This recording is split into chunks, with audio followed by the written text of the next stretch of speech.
Halo,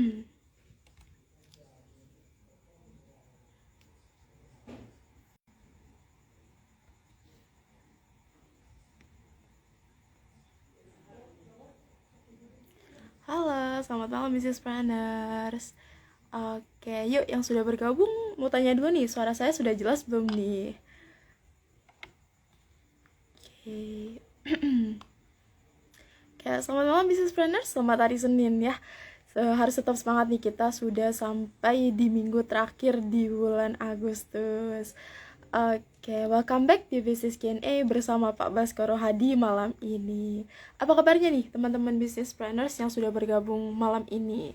Dan bagaimana aktivitasnya di hari Senin ini? Semoga sehat dan selalu lancar untuk segala urusannya ya. Oke, kembali lagi kita di sesi Business Q&A bersama Pak Baskoro Hadi yang akan menemani waktu teman-teman nih sambil santai sambil belajar juga agar tetap dapat ilmu ya teman-teman. Oke, bagi business planners yang sudah join boleh langsung drop nama dan domisilinya di kolom komentar ya. Sambil menunggu kita absen dulu nih sambil. Oke. Yuk. Yang belum drop nama dan domisilinya boleh langsung drop nama dan domisili ya di kolom komentar. Oke, sebelum kita mulai, mungkin ada beberapa business planners nih yang belum kenal sama bisnis.id. Kita kenalan dulu yuk sama bisnis.id. Bisnis.id ini merupakan platform belajar bisnis dan interaksi langsung dari expert di bidangnya. Teman-teman bisa belajar dengan mengikuti kelas-kelas berbayar kita di aplikasi atau website bisnis.id. Saat ini kita ada 12 kelas, yang mana cukup 1 kali investasi dan materinya bisa diakses seumur hidup tanpa tambahan biaya lainnya loh. Atau teman-teman juga bisa mengikuti free event, free session, atau pembelajaran secara gratis seperti kegiatan kita pada malam hari ini yaitu Business Q&A atau mengikuti kegiatan Business Forum di hari Sabtu. Nah, di Sabtu besok di tanggal 3 September Business Forum akan diskusi nih bersama Pak Hadi Kuncoro. Kita akan membahas seputar marketing dan new route to market strategy for scale up your business. Jadi ini kita akan membahas seputar marketing juga road to market nih bersama Pak Hadi Kuncoro. Nah, untuk business planners yang ingin membangun, menciptakan, pastinya ingin membenahi fundamental bisnis, bisa mengikuti workshop SBM Advance di tanggal 5 dan 6 September yang akan diajar langsung oleh Pak Budi Isma. Nah, workshop SBM Advance ini dilengkapi dengan fasilitas yang benar-benar menarik loh teman-teman. Ada materi workshop yang kita akan print juga nih hard copy-nya dan soft copy-nya. Dan gak cuman itu, kita juga ada e-course dari SBM 7.0 yang kita kasih aksesnya gratis. Jadi teman-teman bisa belajar lagi nih dari e-course SBM 7.0. Dan gak cuman itu, karena sudah mengikuti e-course SBM 7.0, teman-teman bisa mengikuti mentoring juga nih. Setelah mengikuti workshop, teman-teman bisa ikut mentoring lagi sama Pak Budi. Tapi ingat ya, mentoringnya bersesi grup, jadi teman-teman gak bisa one by one, tapi tetap ya, Pak Budi akan ajarin juga. Atau teman-teman yang mau menciptakan, membangun value nih yang tajam juga relevan, bisa mengikuti workshopnya Pak Baskoro Hadi yaitu Value Creation di tanggal 26 dan 27 September. Nah, untuk teman-teman yang udah tertarik banget sama workshopnya, bisa langsung klik link di bio kita ya untuk daftar dan info lebih lanjutnya. Oke. Wah, udah ada dari Jambi. Wah, dari Turki. Halo Kak, dari Turki nih. Mantap, mantap. Ada dari Jakarta, Jawa Tengah. Oke. Sumbar si Junjung tuh mana ya Kak? Boleh dijelasin nih? Oke, ada dari Kendari. Wah, Pak Akbar. Hari ini Pak Budi di Kendari nih. Udah ketemu belum nih sama Pak Budi? Oke. Yuk, yang belum drop nama dan domisilinya nih, teman-teman boleh langsung ya drop nama dan domisilinya biar kita absen nih. Biar Pak Baskoronya lihat gitu. Ada dari Malang juga. Halo Kak. Oke, karena udah jam 7.45 juga nih, kita akan undang Pak Basnya untuk join ya.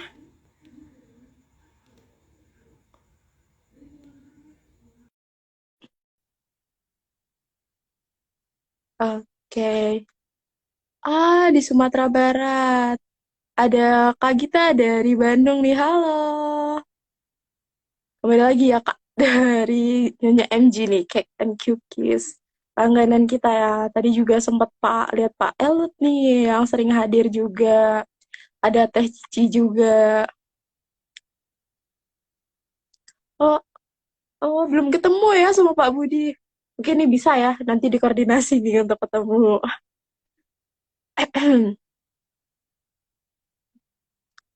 Sudah siap belum nih teman-teman kita belajar hari ini seputar resource planning.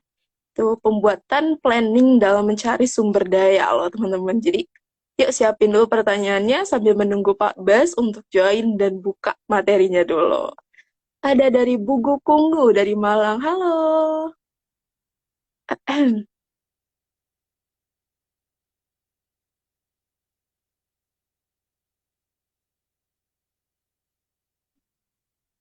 Wah, dari Papua Barat. Halo Kak Lili.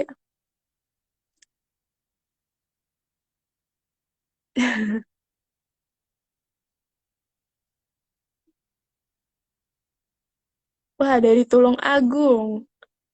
Oke. Semangat ya teman-teman. Walaupun sedikit berbeda jamnya ya, tapi tetap semangat buat belajar nih sama Pak Bas. Oke, kita tunggu Pak Basnya join ya.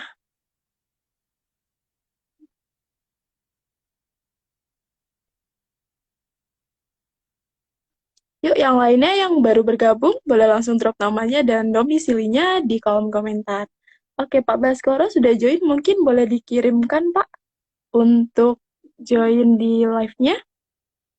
Oke, selain lewat platform dan lingkup sekitar kita, kita bisa cari asli di mana. Wah, nanti kita jawab ya, Kak.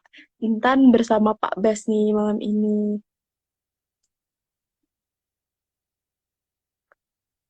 Ada Kak, ada Pak Darmansyah. Halo Pak Darmansyah. Sempat sudah road trip ya sama Pak Baskoro ya. Sudah ketemu. Oke. Halo. Halo, Halo, selamat malam Pak Mbak. Bas. Apa kabarnya? Oke. Raisa. Alhamdulillah sehat. Gimana kabar Pak Bas nih hari ini? Ketemu lagi kita di hari Baik, baik. Senin nih. Sehat Mantap, sekali, mantap. Alhamdulillah. Mantap, Wes, mantap. Ah, oke. Mas. Kemarin sempat lihat nih Pak ke Bandung Pak. Lihat Darmansyah nih Pak ya. Iya, Cek-cek nengokin nih sama Pak Darmansyah Darmansyah nih. salah satunya. Terus juga apa namanya? Melihat outletnya MKS yang baru direnovasi di Gudang Selatan, MKS Shoes Oke. ya. Terus ketemu juga dengan Ari dari Roti Jepang Saho, terus ketemu dengan tim Merahina, Mhm. di rame sekali, Mantap, Widi, mantap. Tina, dan teman-teman. Jadi ya lumayanlah 2 hari yang penuh makna. Waalaikumsalam Darman, wah, sehat selalu Alhamdulillah nih. Terus Oke. sempat makan ayam pejantan dengan Darman kemarin disuguhin, luar biasa Wih, rasanya. mantap, mantap. Menggelegar. Jadi kan kayak itu yang saya di IG saya Raisa saya bilang apa Mhm. workation kan ada staycation ada workation ya karangan saya itu sih Iya, kata-katanya.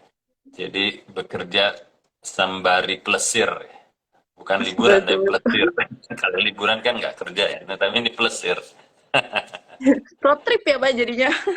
Road tripnya sambil Iya, kerja nih.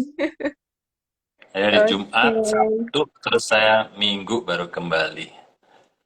Oh, Minggu. mantap, mantap. Itu. Oke.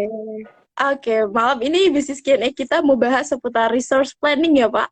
Resource planning untuk bisnis growth nih. Jadi teman-teman boleh menyiapkan pertanyaannya mulai dari sekarang sambil mendengarkan materi pembuka dari Pak Bes. Atau teman-teman juga mau menanyakan tentang pertanyaan lainnya, boleh banget ya, Pak. Kita open discussion juga kok malam ini. Jadi, yuk kita dengerin dulu nih materi pembuka dari Pak Bas malam ini. Silakan Pak Bas. Terima kasih. Assalamualaikum warahmatullahi wabarakatuh, teman-teman sekalian. Salam sejahtera, semoga dalam keadaan sehat semua dan dalam keadaan yang semangat yang selalu tetap tinggi ya untuk saling berbagi, saling menyimak, dan saya senang kembali bisa hadir. Kita di tanggal berapa sekarang nih? Pengingat kita di 29 Agustus ya. Betul, 29 Kak. Agustus tahun 2022, Masya Allah. 8 bulan sudah berjalan, hampir habis bulan ke-8. Ayo teman-teman, tinggal berapa bulan lagi effectively? September, Oktober, November, Desember. 4 bulan. Betul. Ya, jadi effectively 4 bulan kita akan mengakhiri 2022. Jadi semoga teman-teman performance-nya, kinerjanya di 2022 ini paling tidak year to date atau Januari sampai dengan Agustus ini performanya sudah lebih membaik dari mungkin 1 tahun atau 2 tahun terakhir ya setelah pandemi ini. Moga-moga sudah kembali menggeliat ya. Nah, topik pembuka malam ini yaitu apa tadi? Resource planning untuk Resource business growth. planning. Ya, resource planning untuk business growth. Saya ingin bicara ini mungkin uh, apa namanya, seakan masih terlalu dini ya. Seakan masih terlalu dini bicara soal resource planning khususnya kalau kita mau memasuki tahun 2022. Tapi seperti apa yang sering saya lakukan ya di perusahaan-perusahaan sebelumnya, kami kalau melakukan planning itu untuk tahun depan itu sudah bisa berjalannya di bulan Juni atau Juli. Jadi bayangkan Juni atau Juli di tahun sebelumnya. Berarti kan punya waktu sebenarnya 6 bulan. Memang kok kayaknya yang namanya planning itu kok awal banget ya. Kembali tergantung dari struktur organisasinya, format organisasinya. Kalau saya dulu multinasional ya berjenjang. Jadi planning itu approval-nya berjenjang dari tingkat lokal ke regional, tingkat regional ke tingkat global. Jadi memang panjang prosesnya. Nah, tapi walaupun demikian, itu sih disiplin yang saya pikir patut dicontek. Diconteknya apa? Diconteknya bukan masalah 6 bulan sebelumnya atau 5 bulan sebelumnya, tapi yang diconteknya konteksnya adalah kita harus beri waktu untuk melakukan proses dalam hal planning. Ya, jadi tidak terburu-buru. Ya, jadi enggak besok Januari baru sekarang, oke masih tahun ini, tapi ngerjainnya di tanggal 25 Desember gitu. Habis itu udah libur semua, akhirnya sama aja tidak punya planning gitu ya. Nah, jadi mungkin sebelum saya masuk ke topik pembuka, ya intinya adalah apapun bentuk planning ya, untuk apapun planningnya, lakukanlah jauh-jauh hari. Jadi beri cukup waktu untuk kita melakukan planning itu. Oke, ada yang bisa 3 bulan sebelumnya, ada yang mungkin udah saking canggihnya 2 bulan sebelumnya. Apapun itu, tolong teman-teman catat ya. Jadi kita mumpung masih 4 bulan menjelang 2023, jadi saatnya kita merefleksikan diri dan mulai siap-siap untuk masukin 2023. Oke, kembali ke topik pembuka. Seperti biasa, topik pembuka ini untuk mengarahkan teman-teman bertanya ya, untuk menghangatkan teman-teman supaya bisa bertanya. Dan tentunya kembali yang seperti tadi Raisa sampaikan, topiknya selain dari topik pembuka juga tetap bisa ditanyakan. Jadi kami di Business ID akan selalu mencoba menjawab apa yang ada di unek-unek teman-teman sekalian ya. Seputar bisnis ya, jangan nanyain yang lain-lain ya. Kalau masalah konsultasi pernikahan nggak di sini nanyain. Oke, baik. Jadi topik pembuka kembali adalah resource planning untuk business growth. Ya, saya tidak akan berbicara mengenai teknisnya resource planning itu bagaimana, tapi saya lebih akan mengangkat topik ini sebagai pembahasan yang sifatnya general. Oke, general dalam artian begini. Jadi ini kembali kepada fakta yang ada di lapangan, yaitu dikala saya bertemu dengan teman-teman startup, teman-teman entrepreneur, berbicara soal resource planning itu atau resource yang spesifik itu kadang-kadang juga tidak ada planningnya gitu intinya. Nah, ini juga termasuk salah satu topik yang saya bahas dengan salah satu teman yang ada di Bandung kemarin gitu ya. Jadi apa namanya, topik ini memang selalu muncul ya, dan sering muncul di mana resource planning untuk business growth itu tidak terencana. Jadi intinya pertanyaannya adalah gimana kita bisa mendapatkan growth kalau kita tidak punya planning untuk paling tidak resource-nya gitu kan. Jadi pemikirannya sederhana saja. Jadi dalam konteks soal planning, oke? Okay? Nah, specifically kenapa soal resource, kita harus pahamin dulu nih. Resource planning atau perencanaan sumber daya itu apa saja? Oke, okay? Apa saja? Ya, yang kita tahu mungkin kalau teman-teman planning sifatnya hanya bersifat resource dari sisi finansial. Ya, itu yang sering dan utamanya yang sering di planning. Tidak salah, ya, tapi juga tidak sepenuhnya komplit istilahnya. Kalau kita hanya merencanakan atau menyiapkan resource yang dari sisi finansial saja. Ya, resource atau sumber daya dalam berbisnis itu kan banyak ya selain finansial. Contoh yang utama adalah tim yang selalu kami sampaikan, dan kalau kita sering dengar dari Pak Budi juga, bahwa at the end of the day business is about people's business ya. Jadi tim dalam kita berbisnis memegang peranan kunci ya, memegang peranan kunci. Jadi tim atau human resource, sumber daya manusia memegang peran kunci. Terus selanjutnya apa? Resource yang nyata. Resource bersifat bahan baku, ya. Nah, jadi sumber daya bahan baku kita juga menjadi satu hal yang harus direncanakan. Oke. Nah, terus selain itu apa lagi? Jadi uang sudah pasti, tim sudah pasti, lalu apa namanya? Bahan baku sudah pasti, dan teman-teman yang punya fasilitas produksi tentunya, apa fasilitas produksi yang harus disiapkan? Apakah itu mesin?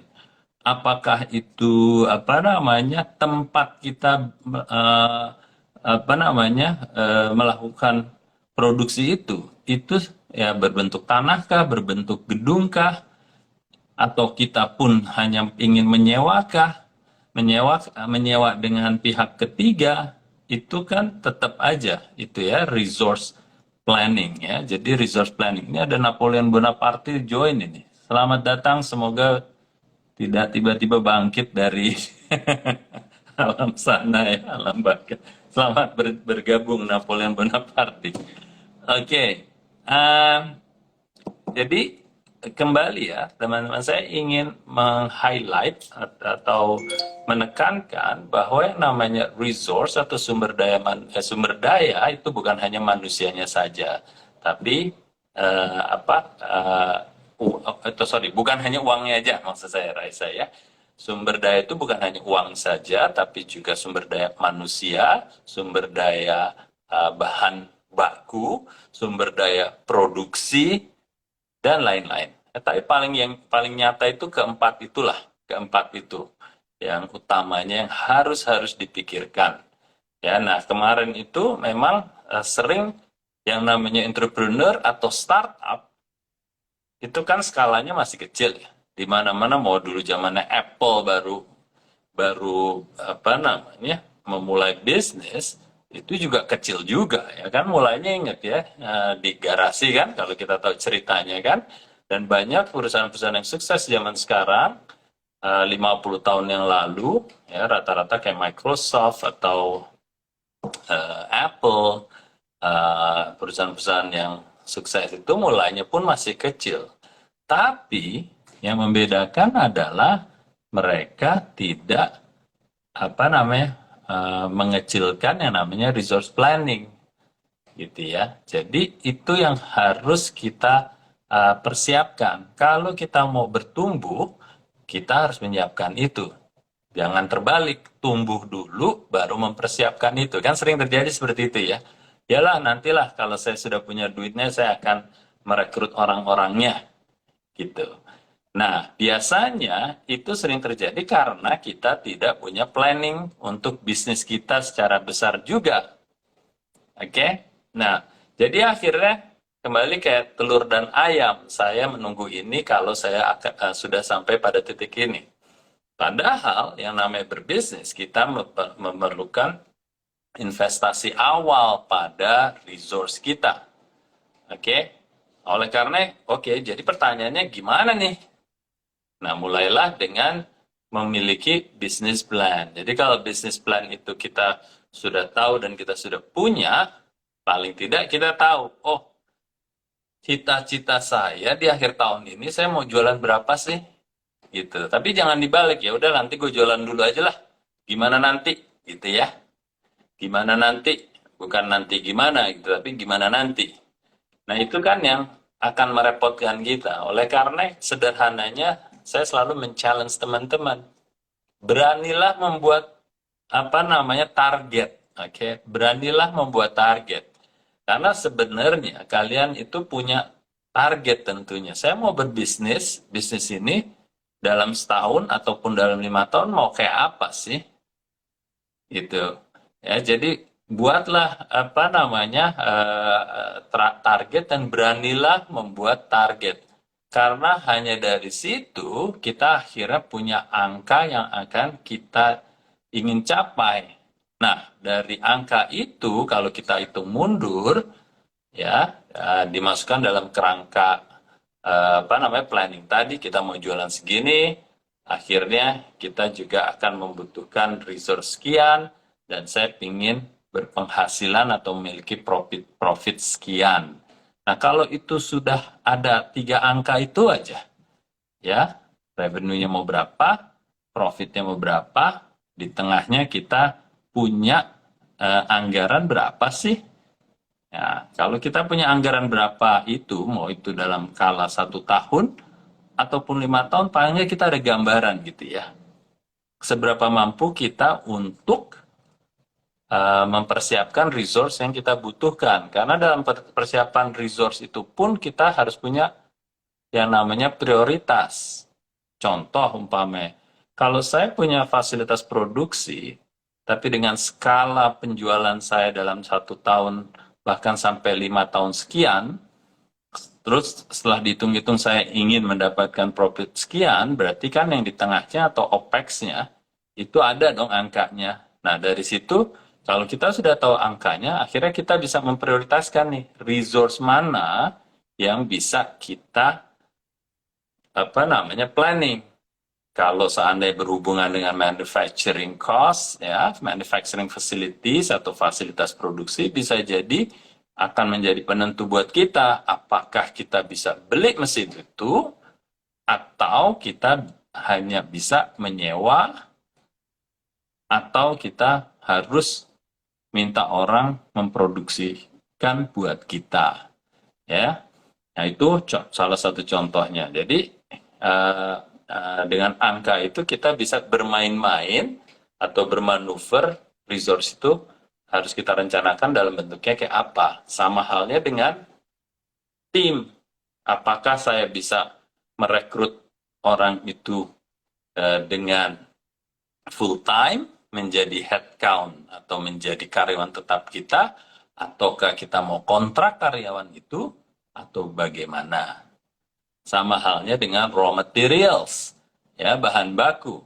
Apakah saya bisa beli sekaligus 1 bulan, ataukah saya harus selalu belinya 15 hari sekali?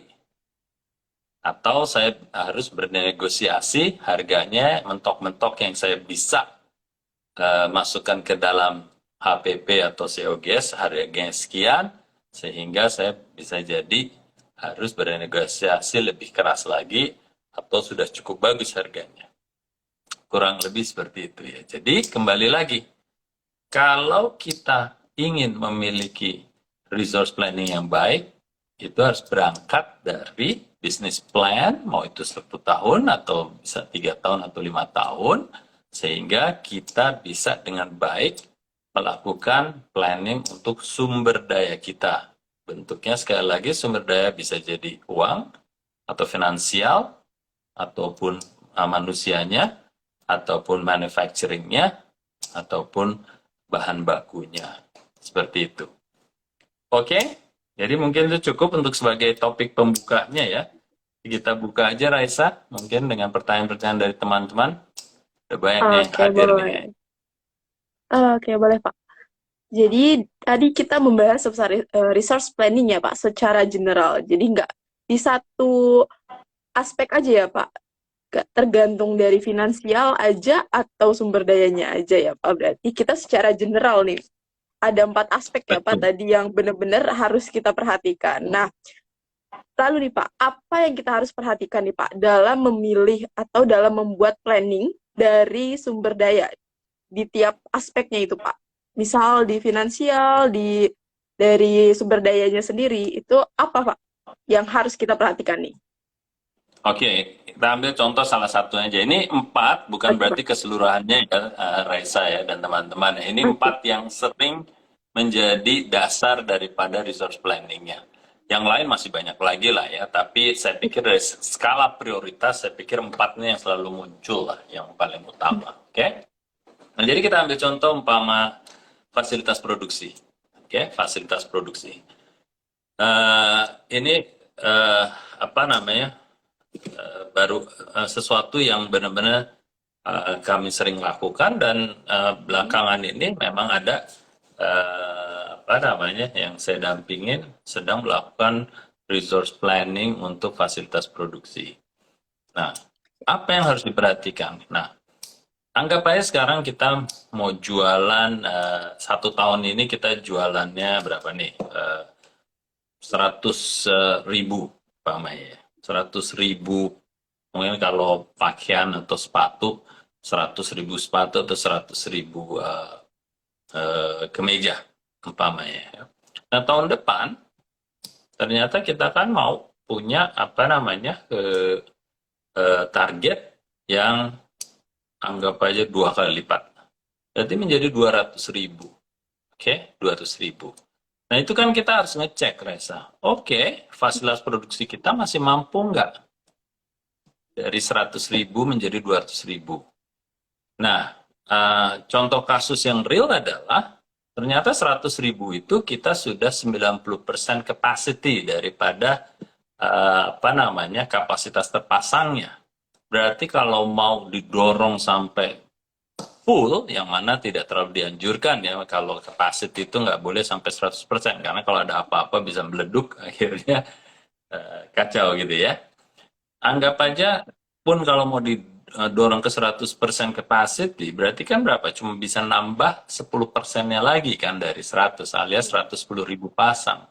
Sementara tahun depan, kita mau jualan total tahunnya itu adalah 200.000.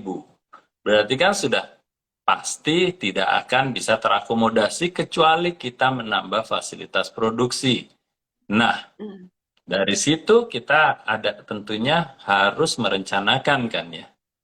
Ini fasilitas produksinya kita mau apa namanya minta bantuan orang untuk memproduksikan buat kita ya, atau toll manufacturing atau co-packing atau maklum istilah-istilah banyak yang kita sering dengar, atau kita bilang oh saya mau membuat fasilitas produksi sendiri. Oke, berarti apa? Pilihannya juga masih ada, banyak ya. Kita mau pindah tempat, nyari tanah, nyari rumah, beli mesin, gitu ya. Nah, itu ketiganya, tanah, gedung, dan mesin, itu kan masih ada opsi. Mau kita beli atau mau kita sewa. Oke? Atau mau kita sewa lalu ada perjanjian beli di beberapa tahun kemudian. Seperti itu. Nah, ini kan pasti akan ada istilahnya price tag-nya kan. Oh, kalau saya mau beli harganya sekian, kalau saya mau sewa saya butuh biaya sekian. Nah, anggap aja kita tidak punya dananya. Ya, jadi kalaupun Hmm, kita mau nyewa ataupun kita mau beli, dua-duanya kan ada cost-nya ya. Nah, setelah dihitung-hitung lagi, ternyata pun kalau saya mau jualan 200.000 tahun depan, kan saya nggak bisa langsung apa namanya mendapatkan itu tanpa investasi, benar nggak? Nah, betul. anggap aja kita nggak punya duitnya nih Raisa. Waduh, saya Hmm, nggak punya di dananya. Nah, di situ pun akan ada yang namanya resource planning dari sisi finansialnya. Setelah saya hitung-hitung cash flow saya sekian, saya masih butuh dana. Nah, kembali lagi ada resource planning di finansialnya. Nah, duitnya mau dari siapa? Oh, dari saudara saya, satu, saudara dua, saudara tiga. Saya butuh umpamanya 500 juta. Anggap aja ya. Oh, berarti kan saya harus mendatangkan duit 500 juta itu. Nah, itu datanginnya mau seperti apa? Apakah saya mau minjam ke bank? Ataukah saya ingin mencari investor? Ataukah saya mau cari crowdfunding? Dan seterusnya, dan seterusnya. Jadi ini hanya contoh nyatanya ya, kalau seandainya kita berangkatnya pun dari sisi resource yang satu yang harus direncanakan, nantinya pun ada implikasi dengan resource dari sisi finansialnya juga. Ya, tapi kan semua berangkatnya apa tadi kalau mungkin Raisa masih ingat, saya mau jualan sejumlah 2 kali lipat dari tahun iya. ini, kan ada gitu ya angkanya. Bet- Karena kalau kalau tidak Raisa dikhawatirkan berjalan aja nih, geruduk geruduk geruduk gitu ya, tiba-tiba jeda, wih permintaannya meningkat, saya nggak bisa memenuhi permintaan itu, kan sayang ya, kan sayang ya. betul. Padahal kalaupun kita sudah merencanakan itu, kita harus punya planning waktu juga kan, untuk membangun pabrik atau fasilitas produksi yang perlu waktu. Bisa jadi menjalankannya 3 bulan, tapi bisa jadi sebelum menjalankan harus ada izin-izin yang mungkin bisa jadi 3 bulan sendiri. Berarti praktis perencanaannya minimum harus sependek-pendeknya 6 bulan. Benar nggak? Seperti itu. Ya, jadi Oke, baik. pertanyaan bagus Berarti, sekali Raisa. Jadi moga-moga hmm, memperjelas buat teman-teman ya kenapa resource planning menjadi sangat kritikal ya. betul. Karena banyak benang merahnya ya, Pak, antar aspek resource nih ya, Pak. Satu sama lainnya Hmm, saling berhubungan terus ya. Tidak cuman satu aja yang selalu berdiri. Oke, benar oke. sekali. Ya. Oke, next ya Pak. Tadi sudah ada dari business planners, tadi dari Dekaya. Harus duluan mana Pak? Membuat business plan atau mengetahui value bisnis terlebih dahulu? Nah, value business. Maksudnya value business apa ya? Boleh mungkin diperjelas ya. Boleh nih ya Kak Dekaya tadi. Oke.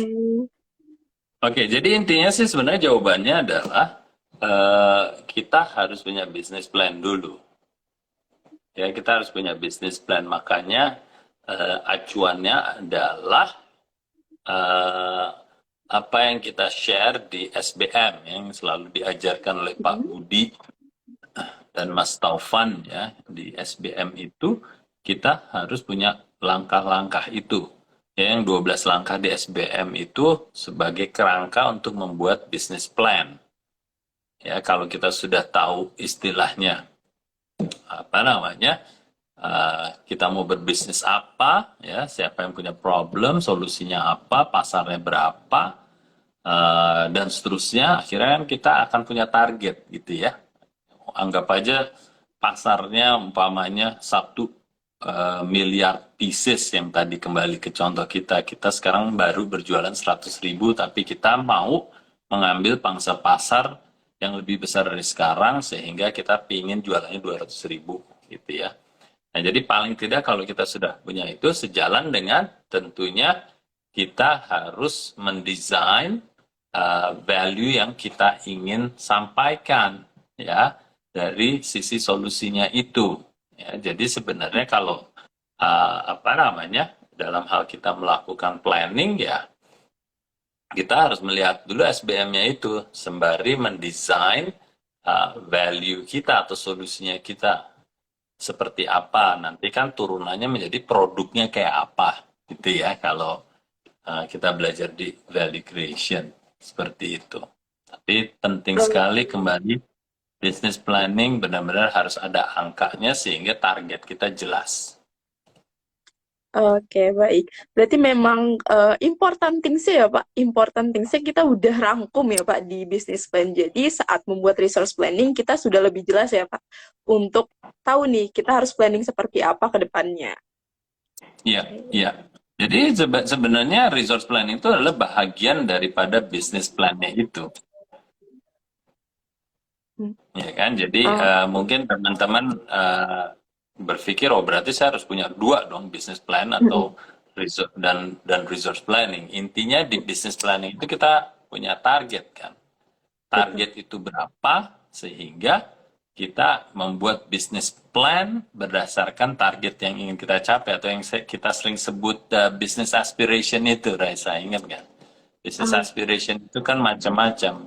Saya mm, mau jualan sekian, saya mau beruntungnya sekian, saya mau punya pangsa pasar sekian, saya ingin menjadi nomor satu kah, nomor dua kah, saya ingin menjadi produsen yang ramah lingkungan. Itu kan bahagian dari business aspiration. Tapi intinya yang pasti harus ada di business aspiration itu adalah revenue kan.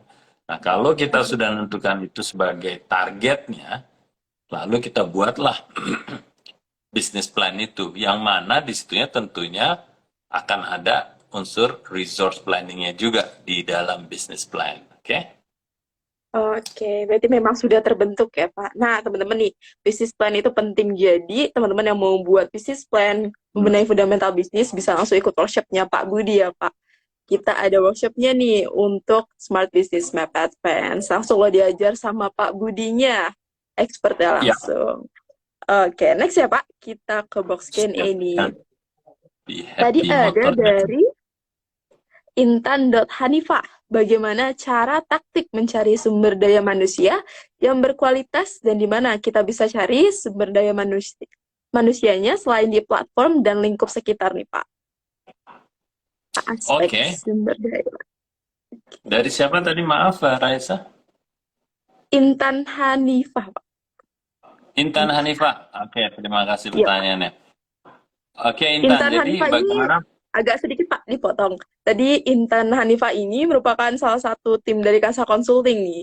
Kita kenal Pak dari Pak eh Pak siapa ya Pak dari Kasa Consulting? Saya lupa Ayo nih. dulu, Pak Raisa. Aduh, siapa ya? Aduh, lupa nih. Baru kemarin nih teman-teman pada All Business Forumnya nih sama tim Kasa Consulting Hmm, nih. I see, I see. Oke, jadi bagaimana mendapatkan tim yang berkualitas kan? Pertanyaan intinya itu ya, benar ya Raisa ya? Betul, Pak. Dari Intan ya, Betul. Intan Hanifah. Ya jadi gini, apa namanya? eh Sebenarnya saya ingin satu langkah mundur dulu ya, paling tidak untuk kebermanfaatan teman-teman yang lain. Yang mungkin langkah sebelumnya adalah kita harus tahu dulu ya human resource atau sumber daya apa untuk peran dan tanggung jawab apa. Oke, jadi mungkin kalau Intan sudah dapat, tapi mungkin teman-teman yang lain belum belum terbiasa untuk resource planning dalam hal human resource, pastikan dulu nih ya peran dan tanggung jawab apa yang ingin diisi oleh talenta tersebut. Ya, jadi itu Hmm. langkah awalnya. Peran dan tanggung jawab apa yang ingin diisi oleh talenta yang kita cari. Kalau di situ sudah jelas, lalu kita berangkat ke level di mana level apa yang diperlukan untuk peran dan tanggung jawab seperti itu. Contoh, umpamanya kita bicara soal sales lah, tim sales, bukan tim marketing ya. Ini tim sales, ya. Teman-teman juga masih kadang-kadang campur aduk marketing dan sales, eh, eh, apa namanya, peran dan tanggung jawabnya masih sering campur aduk ya. Tapi anggap aja kita butuh orang untuk membantu penjualan ya, jadi tim sales.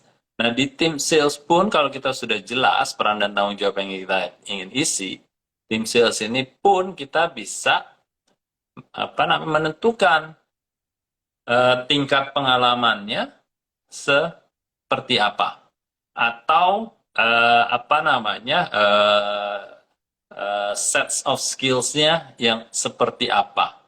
Nah, sehingga kita bisa kembali menentukan apakah kita mencari yang berpengalaman 5 atau 10 tahun menjadi orang sales, atau 5 tahun saja sudah cukup untuk skala bisnis kita, atau untuk prioritas sales activity yang kita inginkan, ya, yang kita ingin rencanakan. Bisa jadi, ya, umumnya mungkin kalau di pasaran mereka sudah pernah menjadi sales supervisor ataupun sales manager, ya, dari sisi levelingnya, jadi udah tingkat manager bukan tingkat supervisor saja. Nah, untuk mengepalai divisi sales di perusahaan kita bisa jadi tingkat manajer saja sudah cukup. Tapi bisa jadi, oh, kita sudah maju, kita sudah ingin apa namanya push it into apa namanya sales yang profesional sekali. Bisa jadi kita butuh levelnya sales director atau yang sudah berpengalaman menjadi direktur, ya. Nah, ini kan apa namanya langkah awal dulu nih, mungkin untuk teman-teman ya selain Intan ya. Nah, kalau udah dapat itu, berarti kita sudah dapat apa istilahnya, kita sudah tahu profil apa yang kita cari dari sebuah posisi yang kita ingin isi. Nah, sekarang cara mendapatkannya gimana ya? Kembali ke pertanyaan Intan. Biasanya pengalaman saya eh, melalui dua jalur. Jalur pertama yang paling mudah dan sederhana adalah mencari agent, ya, atau human resource consultant atau headhunter namanya, ya, atau recruitment agencies. Itu ada pihak ketiga yang apa namanya sangat-sangat spesialisasi di situ. Atau yang kedua, kalau kita memang sudah apa namanya berkecimpung di industri itu, biasanya kita bisa punya kenalan-kenalan dan mereka bisa menjadi reference. Jadi menggunakan jalur network kita, ya. Umpamanya kita ada di bisnis farmasi, kita bisa nyari reference siapa sih orang sales yang bagus di industri farmasi, atau bahkan bisa jadi lintas kategori. Ya kan nggak perlu orang sales yang akan kita tujukan di farmasi, orang yang ada di farmasi bisa jadi dari industri lain. Nah, itu bisa melalui reference. Dan biasanya yang lebih jos atau lebih efektif adalah kalau kita bisa mendapatkan talenta melalui reference yang sudah terbukti gitu istilahnya. Gitu. Oke, baik. Berarti memang kembali lagi ya, Pak, ke kebutuhan dari bisnisnya sendiri ya, Pak. Seperti apa, posisinya yang dibutuhkan juga seperti apa. Gitu. Dan pengalamannya yang seperti apa. Gitu. Oke, baik. Semoga bisa menjawab ya, Kak Intan nih, jawaban dari Pak Bas. Oke, next ya, Pak. Ada dari Kak Desya Sarbini underscore. Izin Pak, mohon saran. Apakah kita harus bisa mulai berjualan jika semuanya sudah siap? Seperti mesin dan lain-lain. Karena awalnya saya berjualan hasil bordir tangan. Tapi karena sudah mulai meningkat, mau mulai coba yang pakai mesin. Terima kasih. Jadi pertanyaannya adalah, Raisa, sorry, tolong diperjelas. Oke. Pertanyaannya adalah, eh, kita bisa mulai berjualan apakah kita baru bisa mulai berjualan jika semuanya sudah siap sih Pak? Karena awalnya itu hasil bordir tangan, tapi mau coba ke pakai mesin Pak, ke mesin nih. Oke. Ya, tentunya apa namanya itu kan dari awalnya perencanaannya gimana ya? Kalau seandainya memang fokusnya di apa namanya menggunakan tangan, hasta karya gitu ya, ya berlanjutlah seperti itu. Berarti kan udah bisa mulai bisnis kan ya. Tapi kan kadang-kadang ya itu tadi skala atau mungkin cita-citanya ingin 2, 3, 4 kali lipat, yang bisa sebenarnya mencari pengrajin tangan juga masih mungkin dimungkinkan gitu ya. Tapi kadang-kadang kita berpikir ada alat-alat yang bisa otomatisasikan gitu ya dengan mesin. Ya, bisa jadi itu menjadi solusi yang tepat ya karena itu akan membantu scaling up-nya lebih cepat dengan kemungkinan besar biayanya jauh lebih rendah sehingga membantu COGS atau HPP-nya menjadi lebih rendah. Tapi ada juga di kategori-kategori tertentu ya di mana itu belum bisa diotomatisasikan. Berarti tidak ada pilihan kecuali ya mencari atau memultiplikasi melipat gandakan resource pengrajin tangannya itu gitu ya. Jadi itu opsi-opsi yang mungkin bisa dilihat. Pertama kalau bisa jauh lebih bagus dan kalau seandainya kualitasnya pun bisa dipertahankan ya. Saya nggak tahu kerumitan bordir itu setahu saya memang sudah pakai mesin semua ya sekarang ya zaman sekarang ya bordirnya. Apakah itu tingkat bordirnya masih bisa dipertahankan dengan melakukan mesin? Kalau semuanya masih bisa dipertahankan dan bisa diuntungkan dengan cost yang lebih rendah, itu akan menjadi sangat bagus sekali. Nah pertanyaannya adalah, mesinnya itu bisa nyewa atau mau beli, berarti ada cost-nya itu yang harus diperhitungkan. Gitu ya. Dan perhitungannya jangan untuk 1 tahun aja ya. Perhitungannya sekali lagi, ya karena itu investasi masuknya, kalau belajar finansial itu masuknya capex ya, bukan opex lagi. Kalau kita beli mesin, itu masuknya ke capital expenditure yang mana value-nya itu disetahunkannya itu untuk kalau saya nggak salah mesin itu dihitungnya 20 tahun mundur gitu. Jadi kalau seandainya kita beli harganya 1 juta, berarti harga per tahunnya kita dikenakan 1/20 dalam untuk pembiayaannya karena itu capex. Tapi ini teknis sekali ya. Hanya maksud saya supaya perlu bantuan mungkin ya bagian finansial untuk menghitungnya. Kalau seandainya yang diputuskan adalah membeli mesin itu. Oke? Oke. Ya, semoga bisa membantu ya Kak saya nih jawaban dari Pak Bas. Tadi ada dari Racun Emil, sepatu import premium nih Pak, komen. Bisnis planning yang gimana nih Pak? Saya udah jualan, alhamdulillah udah jalan, bisa tidak bisnis plan-nya dijalankan sesudah jualannya berjalan nih Pak? Oh, nggak apa-apa. Ya, semuanya yang join di bisnis ID itu semua udah jualan, udah punya bisnis. Betul. Jadi nggak Sudah punya masalah ya. bisnisnya. Jadi memang banyak ya teman-teman yang yang istilahnya terjun ya langsung jualan dan sudah masih tetap berjualan dan alhamdulillah masih berkembang. Banyak sekali. Hanya kan kita di Business ID itu memastikan supaya apa? Memastikan supaya bisnis Anda itu sustainable, growing, and profitable gitu kan. Nah, khawatirnya kalau kita tidak mulai melakukan disiplin-disiplin bisnis yang mendasar, nanti satu saat stuck gitu ya, satu saat stuck gitu. Istilahnya sekarang lagi berkembang gitu, walaupun sundul sana sundul sini, tembak sana tembak sini. Tapi satu saat kalau fundamentalnya ini tidak diperhatikan, nanti bisa istilahnya stall ya, istilah cek berhenti gitu pertumbuhannya. Itu yang kami tidak ingin teman-teman sampai ke posisi itu. Tapi sebelum sampai ke posisi itu, melakukanlah ya. Salah satunya yang terpenting adalah business planning itu. Tapi untuk business planning, pastikan Anda punya business aspiration itu. Ya kan? Ya, saya nggak tahu udah berapa tahun nih. Sepatu premium. Iya Pak, tadi dari Kak Emil. Kak Emil, ya. Kak Emil punya nggak sekarang nih? Udah berapa tahun sih bisnisnya? Boleh nggak di-share? Wah ini ya Nah, jadi di-share nih. jadi Kak Emil kalau sudah beberapa tahun, tanyakan diri sendiri. Saya dalam 1 tahun ini atau dalam 5 tahun, saya ingin jualannya berapa? Gitu kan? Beranilah men-set target gitu ya.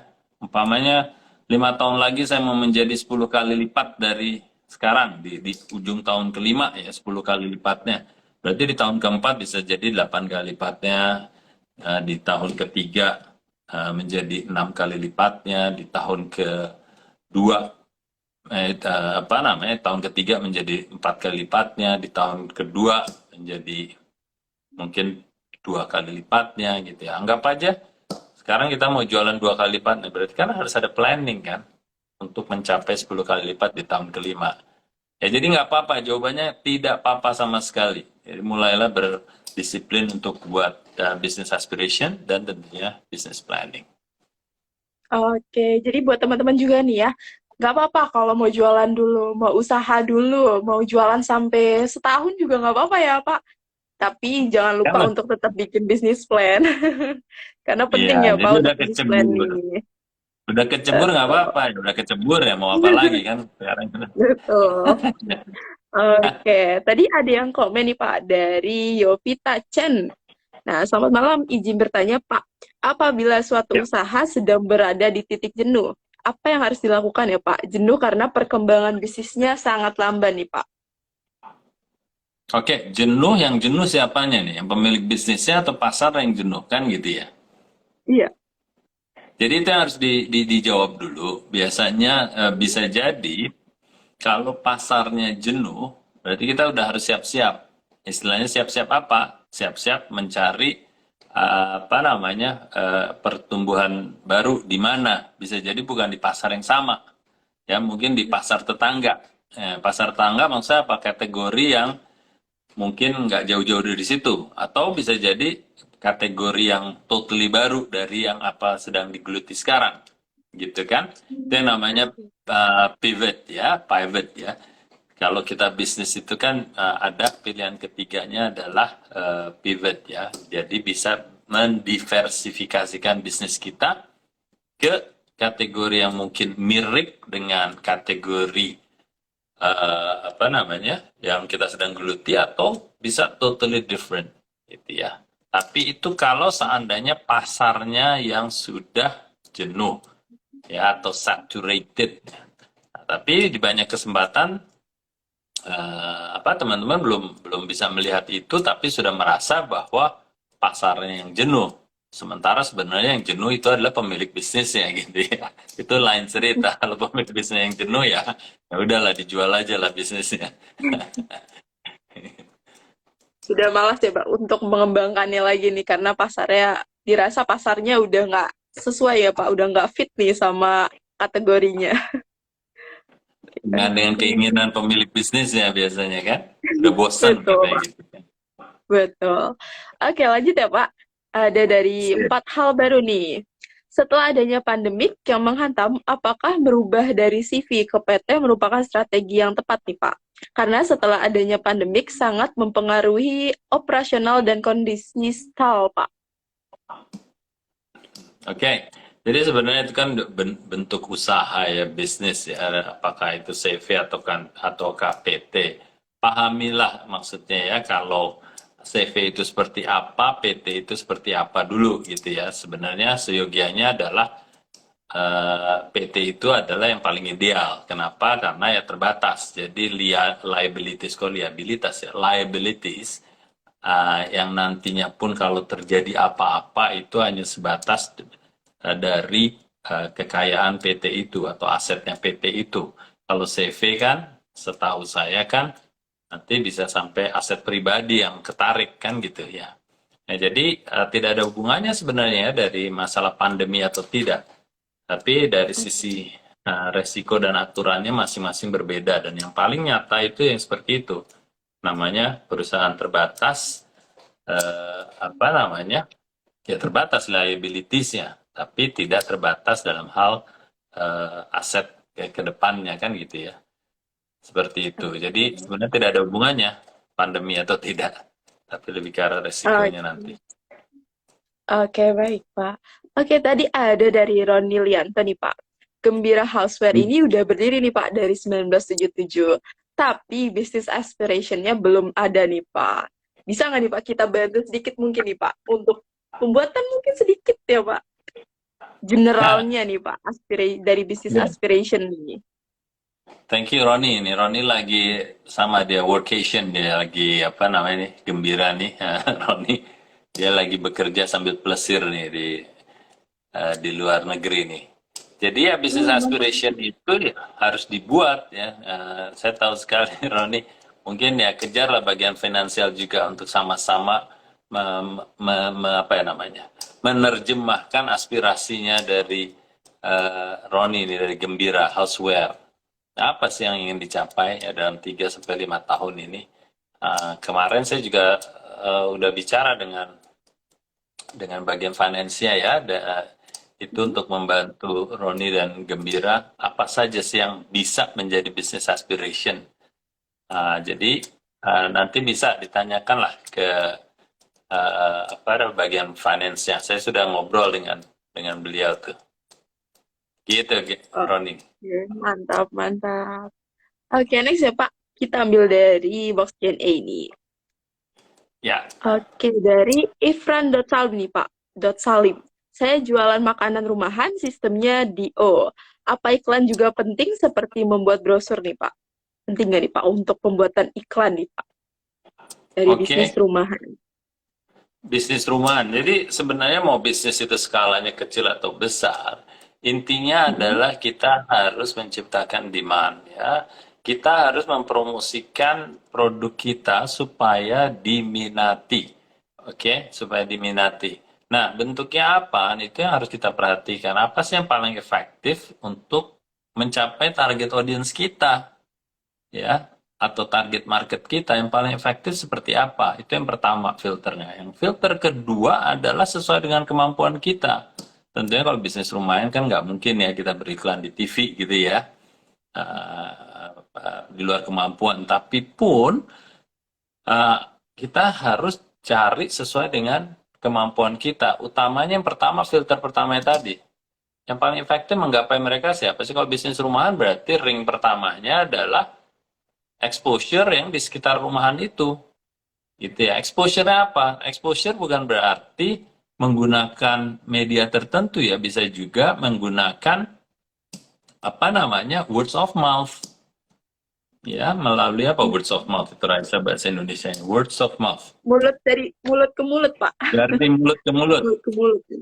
DMKM ya. Dari mulut ke mulut ya, words of mouth ya. Nah, jadi bisa jadi itu menjadi ajang yang efektif. Sehingga ajang yang efektif dari mulut ke mulut itu bisa juga menggunakan komunitas di lingkungan itu salah satunya. Jadi intinya adalah tetap kita harus mempromosikan, tetap kita harus apa namanya membuat demand ya sehingga barang kita diminati. Ya, bentuknya apa? Kembali lagi tadi itu. Carilah kalau saya selalu bilang touch points ya. Touch points itu adalah titik-titik singgung di mana target market kita bisa kena gitu ya. Nah, contohnya kayak bisnis rumahan, tergantung target marketnya apakah masih di sekitar rumahan atau di area tersebut. Umpama kita tinggal di Jakarta Selatan, apakah bahagiannya di Jakarta Selatan atau beberapa kecamatan di Jakarta Selatan atau khusus di rumah kita dulu gitu, daerah rumah kita yang radiusnya 5 km seumpamanya gitu. Nah, carilah ya touch points apa yang paling efektif sesuai kembali filter kedua dengan kemampuan kita gitu ya. Seperti itu. Oke, baik. Semoga bisa membantu ya. Nih jawaban dari Pak Bas Kak Irfan nih. Next ya Pak, dari Reski Ramadan 25. Kemarin sih belum sempat kita jawab ya Pak terkait bisnisnya Ya. ini di bagian pet shop sih Pak. Nah, malam ini dia tanya nih Pak, menurut Bapak dari kacamata bisnis nih Pak, bisnis pet shop ini apakah masih menguntungkan ke depannya Pak? Ini menarik sekali nih pet shop.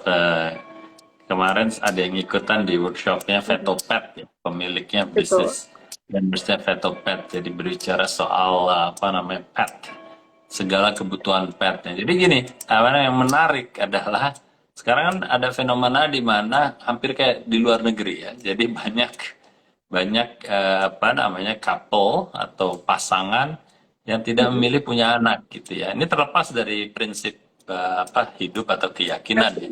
Tapi ternyata tren seperti itu meningkat ya. Tren seperti itu meningkat. Betul. Yang lagi heboh sekarang soal child free dan seterusnya. Jadi rupanya nih keinginan memiliki pet, sebagaimana kayak seakan-akan memiliki anak itu meningkat gitu.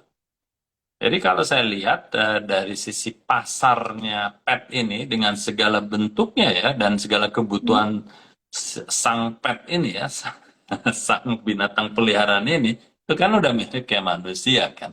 Mulai dari sandang, pangan, papannya, sampai dengan kebutuhan kesehatannya, itu akan berkembang sejalan dengan keinginan lebih banyak orang memiliki pet. Jadi kalau saya lihat sih dari apa ya namanya fenomena seperti itu tentunya pasar ini akan berkembang gitu. Hmm, oke. Oke, baik. Berarti memang perlu research lagi ya, Pak, untuk market fit-nya ya, Pak. Ke depannya lebih memperluas market juga untuk touch in sama para ininya ya, Pak, konsumen dari pet shop-nya juga. Iya benar. Jadi kalaupun kita tahu ini kan gelondongan besarnya adalah yang berhubungan dengan pet. Nah, jadi dicari sandang pangan papannya itu pasarnya seberapa besar sih, gitu kan? Ya Betul. pet itu aja harus punya rumah kan alias kandang kan gitu Betul, ya. betul, Pak. Nah, jadi apa namanya semua aspek. Nah, sekarang tinggal milih aja mau masuknya yang kemananya dulu nih. Mana yang Hmm, lebih mungkin pasarnya besar tapi entry apa namanya entry to barrier-nya kebalik barrier to entry itu yang paling serendah-rendahnya kan gitu. Nah, itu menjadi oke, pilihan lah semoga. nanti masuknya kemana. Oke? Oke, semoga bisa membantu ya Kak Reski Ramadan. Oke, lalu nih Pak, apa sih Pak dampak negatif nih Pak dari kita tidak membuat resource planning ini nih Pak? Dampak negatif. Dampak Betul. negatifnya ya kita akan apa namanya kehilangan momentum untuk berkembang sesuai dengan permintaan pasar gitu. Ya, jadi anggap aja seandainya kita tadi telat ya atau tidak punya resource planning. Mm-mm. Akhirnya permintaan meningkat, kita tidak bisa apa istilah melayani permintaan itu. Ya, kalau kita Oke. sekarang jualannya 100.000 sebagai contoh tadi, kita mau ternyata permintaan tiba-tiba menjadi 150.000 atau 200.000 dalam 1 tahun, kita tidak akan bisa memenuhi itu. Ya, dampak negatifnya akhirnya kita kehilangan sales, kehilangan potential sales, ya, opportunity loss lah bahasa bisnisnya. Seperti itu. Oke, berarti memang banyak ya Pak dampak negatifnya nih Pak. Jadi kita perlu banget ya teman-teman untuk bikin resource planning nih dari business plan. Jadi jangan lupa untuk bikin business plan-nya juga. Oke. Ya, Oke, ini dari Elut ya Pak, Elut 007. Malam Pak ya, Bas, saya Elut. mau tanya. Kemarin saya belajar value creation yang mau saya tanyakan cara menentukan tagline dari brand kita nih. Bagaimana Pak? Dan Oh, tagline ini apa harus kita komunikasikan setiap iklan? Nah, bagaimana tuh Pak? oke, Elut. Jadi mungkin kita perlu sampaikan juga ya Raisa ya di bagi mereka yang apa mengambil value creation online atau e-course ada kesempatan paling tidak sampai sekarang ada pertemuan bulanan lah ya. Betul. Pertemuan bulanan dan insya Allah biasanya kita lakukan di akhir-akhir bulan ya.